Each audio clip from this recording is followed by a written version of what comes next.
নিরামিষ ফুলকপি পনির এই রেসিপিটি একবার বাড়িতে ট্রাই করতে পারো, দারুণ খেতে লাগে।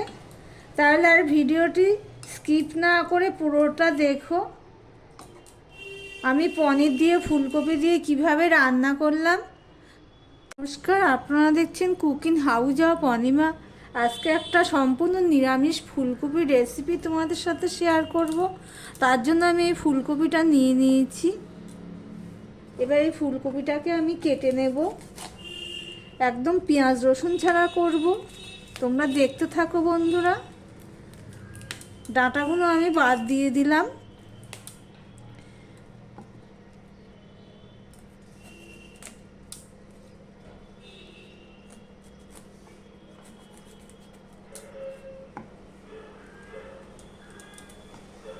দেখো এইভাবে আমি ফুলকপিটা পুরো কেটে নেব। বন্ধুরা, ফুলকপিটা পুরোটা কেটে নিয়েছি। আর এই যে এইখানে আমি এরমভাবে করে দেব, তাহলে কি হবে, এটা এইভাবে ডাঁটির পিছনটা এইভাবে করে দেবো, তাহলে কি হবে, সিদ্ধ হবে আর মশলাও ঢুকবে, খেতেও ভালো লাগবে। এইভাবে সমস্তটা আমি করে নিয়েছি, দুটো তোমাদের দেখালাম। আর এখানে দেখো আমি দুটো আলু নিয়ে নিয়েছি। এই আলুটুকু আমি কেটে নেব।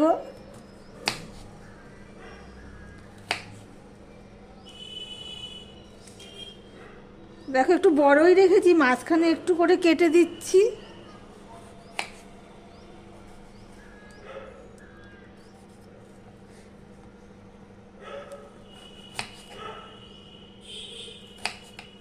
কেননা ফুলকপিগুলো একটু বড় রেখেছি, সেই জন্য আলুটা সেই ম্যাচ করে কেটে নিলাম। আর মাঝখানে আমি এইভাবে করে নিলাম।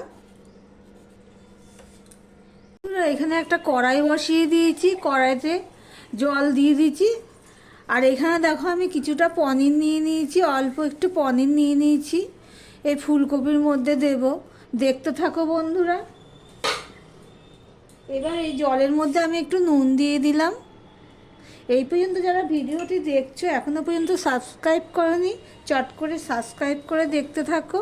আর এখানে দেখো ফুলকপিগুলো আমি এই জলের মধ্যে দিয়ে দেব। দেখো জলটা একটুখানি পলক দিয়েছে, তখনই আমি ফুলকপিটা দিয়ে দিলাম। দিয়ে আমি একটুখানি নেড়ে দিলাম। আমি এটা সিদ্ধ করব না। এবার আমি গ্যাসটা অফ করে দিয়ে ঢেকে দিলাম। ঢাকা দিয়ে আমি 5 মিনিট পর আসলাম। দেখো বন্ধুরা, 5 মিনিট ফুলকপিটা গরম জলে ভেজানো থাকাতে কি হয়, যদি কোনো পোকা থাকে সেটাও বেরিয়ে যাবে। আর কীটনাশক দেওয়া থাকে, তার থেকেও কিছুটা রেহাই পাওয়া যাবে। এবার আমি ফুলকপিগুলো একটা পাত্রে তুলে নেব। বন্ধুরা, কড়াই বসিয়ে দিয়েছি, কড়াইটা গরম হয়ে গেছে। এবার আমি এখানে সাদা তেল দিয়ে দিচ্ছি।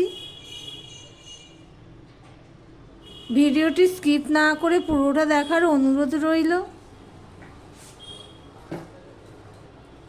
আমি অল্প একটু নুন দিয়ে দিলাম।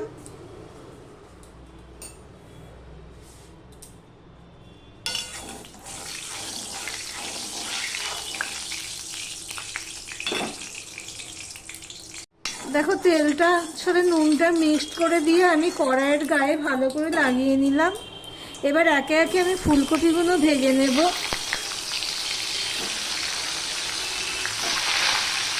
আমি একটু হলুদ দিয়ে দিলাম। বন্ধুরা, ফুলকপিগুলো ভাজা হয়ে গেলে আমি তুলে নিয়েছি।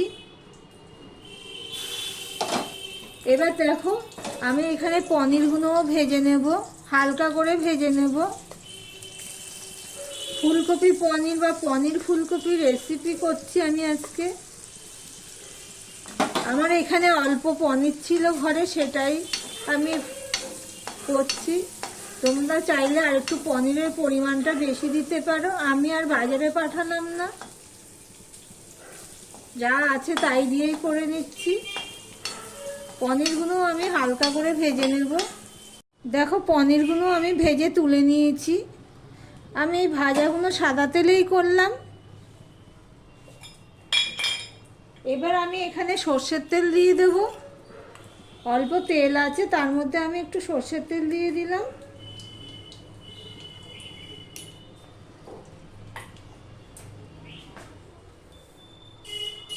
তেলটা হয়ে গেলে আমি এখানে গোটা গরম মশলা ফোড়নে দিয়ে দেবো। 2টো এলাচ থেতো করে নিয়েছি, 2টো লং নিয়েছি আর দারচিনি নিয়েছি, আমি দিয়ে দিলাম। আর দিয়ে দিলাম একটা তেজপাতা ভেঙে। এবারে যে আলুগুলো আমি কেটে রেখেছি সেই আলুগুলো আমি দিয়ে দেব। এই পর্যন্ত যারা ভিডিওটি দেখছো এখনো পর্যন্ত লাইক করনি, দেখতে একটু লাইকটা করে দিও। এবার ঢাকা দিয়ে দিয়ে আমি আলুটা ভেজে নেব। কিছুটা সময় ধরে আমি আলুটা ভেজে নিয়েছি, মোটামুটি 50%-এর মতো আলুটা আমার সিদ্ধ হয়ে গেছে। এবার এর মধ্যে দেখো আমি টমেটো কেটে রেখেছি একটা, আর 2টো কাঁচা লঙ্কা আছে, সেটা আমি দিয়ে দিলাম।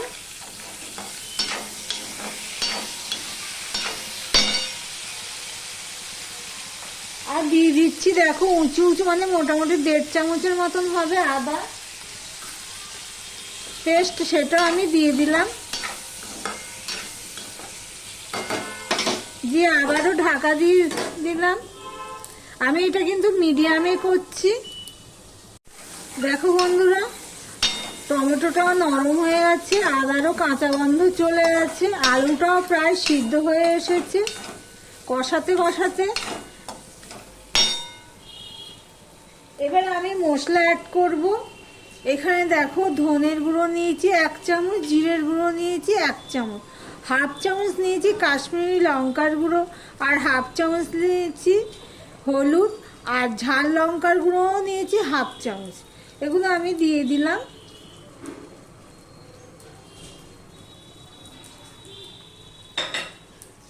এবার একটু মশলাটা কষানোর জন্য আমি একটু জল দিয়ে দিলাম। এবার আমি মশলাটা ভালো করে কষিয়ে নেব। সবসময় মশলাটা ভালো করে কষিয়ে নিলে কি হয়, তরকারির স্বাদ করে। আর আমার ভিডিওটি যদি ভালো লেগে থাকে তাই লাইক কমেন্ট শেয়ার করে দিও। আর পুরনো বন্ধুদের অসংখ্য অসংখ্য ধন্যবাদ এইভাবে আমার পাশে থাকার জন্য আর সুন্দর সুন্দর কমেন্ট করার জন্য।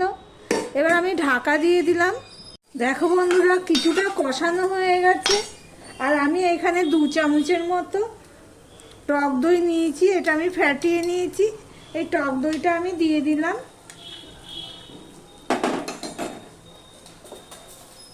টকের ব্যালেন্সটার জন্য আমি একটু চিনি দিয়ে দিলাম।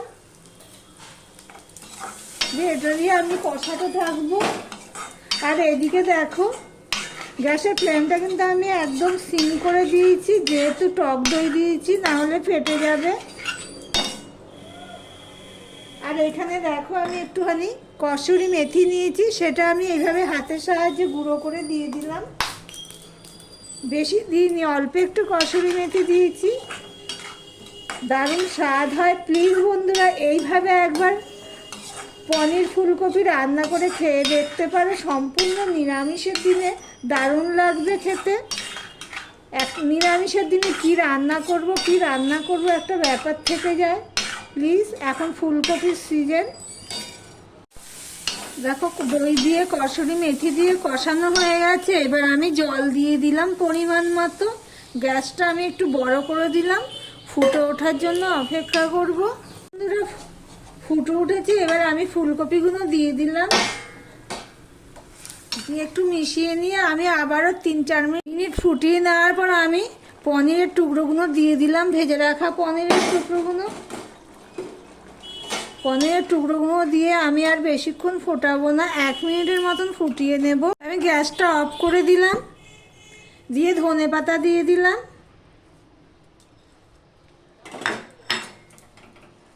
দিয়ে ঝোলের সাথে একটুখানি মিশিয়ে দিয়ে আমি ঢাকা দিয়ে দিলাম স্ট্যান্ডিং টাইম।